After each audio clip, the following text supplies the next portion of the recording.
지금 서울 도심에선 촛불과 태극기의 두 집회가 함께 열리고 있습니다. 한쪽에서는 조속한 대통령 탄핵을, 다른 한쪽에서는 탄핵 기각을 외치고 있습니다. 네, 탄핵 선고가 다음 달로 넘어가면서 탄핵 찬반 세력이 이렇게 기싸움을 벌이는 양상입니다. 사회부 고정현 기자와 함께 얘기를 나눠보겠습니다. 어서 오세요. 네, 어서 오십시오. 네. 자, 촛불 집회와 태극기 집회가 이제 벌써 양쪽으로 대결을 벌인 지가 좀 됐는데, 네. 오늘은 상당히 많은 인원들이 각각 이렇게 모인 것 같아요. 네, 맞습니다. 네. 이 두 집회가 이제 상당히 같으면서도 다른 양상을 보이고 있는데, 오늘은 12차 태극기 집회가 오후 2시부터 서울 청계광장과 덕수궁 대한문 앞 일대에서 열렸고, 조금 전 막 끝이 났습니다. 네. 15차 촛불 집회는 오후 6시부터 광화문 광장을 중심으로 본 행사가 시작됐는데요. 네. 시작 시간은 다르지만 두 집회가 매번 오후 5시부터 한 7시까지 동시에 진행되는 경우가 많습니다. 네. 엄청난 인원들이 모이는데 두 집회 사이의 거리가 불과 가장 가까운 곳이 200m에 불과합니다. 네. 이 두 집회는 모두 가수들이 올라와 참가자들의 흥을 돋우고 이 긴 행진을 통해 일반 시민들과 소통하려는 등 비슷한 모습을 보입니다. 하지만 촛불 집회는 좀 더 문화 행사 쪽에 집중하는 모습을 네. 보이고 있는데요. 오늘도 정월 대보름을 맞아 거리 행진에 풍물패를 앞세우거나 이 화면 보시다시피 잠깐 지나갔는데 네. 이 보름달을 상징하는 대형 풍선을 띄워서 네. 사람들에게 관심을 집중시키기도 합니다. 네. 이 촛불 집회에 가보시면 뭐 재밌는 행사나 퍼포먼스가 많은데 하나 소개해드리겠습니다. 네.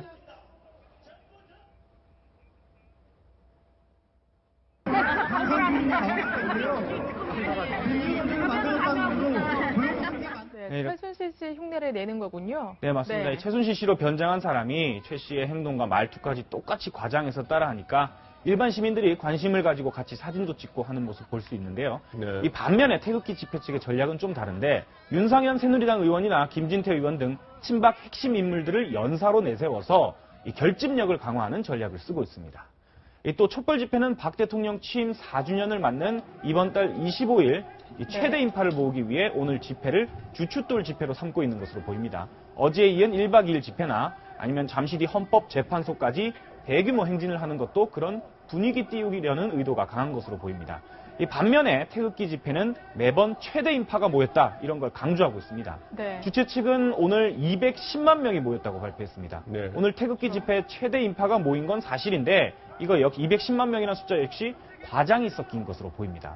이 태극기 집회가 촛불 집회를 넘어선 실제 민심이다, 이런 내용을 주장하기 위해서입니다. 네. 네, 저희가 지금 생방송으로 현재 집회 상황을 보여드리고 있는데, 사실 지금 촛불 집회나 태극기 집회나 깜짝 인사들이 많이 등장을 하잖아요. 근데 네, 맞습니다. 오늘은 정동춘 전 K스포츠 재단 이사장이 등장했다면서요.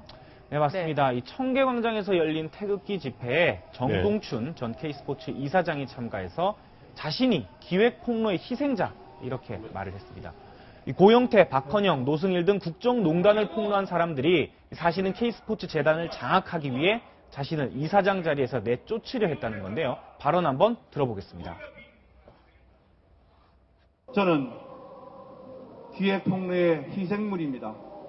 여러분들이 힘을 주시면 고영태 일당을 재단에서 몰아내고 다시 박 대통령님이 문화융성 한류 세계화의 국정과제 수행을 위해서 만들어진 순간 설립 목적을 가진 이 K스포츠 재단을 고영태 씨가 정현식 K스포츠 재단 사무총장을 내쫓고 네. 구 사무총장을 안치려 했다, 이런 후배와의 녹취록이 공개된 상태에서 공교롭게도 정동춘 전 이사장이 태극기 집회에 참석한 겁니다.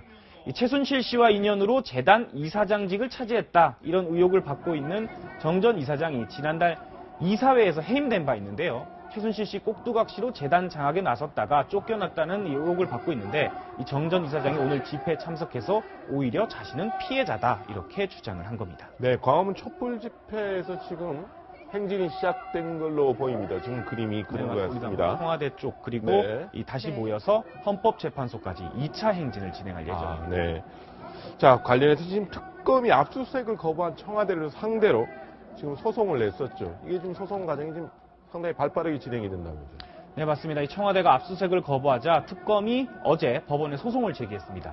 청와대가 군사 기밀 등을 이유로 압수수색을 거부했는데 이게 정당한 건지 법원이 판단해달라는 겁니다. 네. 소송을 맡은 서울행정법원은 월요일부터 회의를 열고 최대한 빨리 결론을 낼 예정인데요.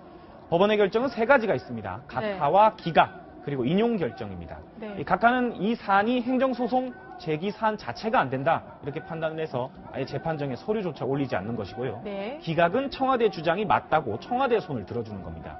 두 가지 모두 압수수색을 하지 말라는 결정이죠. 인용 결정이 나와야 법원이 특검 손을 들어주는 겁니다. 하지만 인용 결정이 나더라도 청와대에서 항고할 가능성이 있습니다.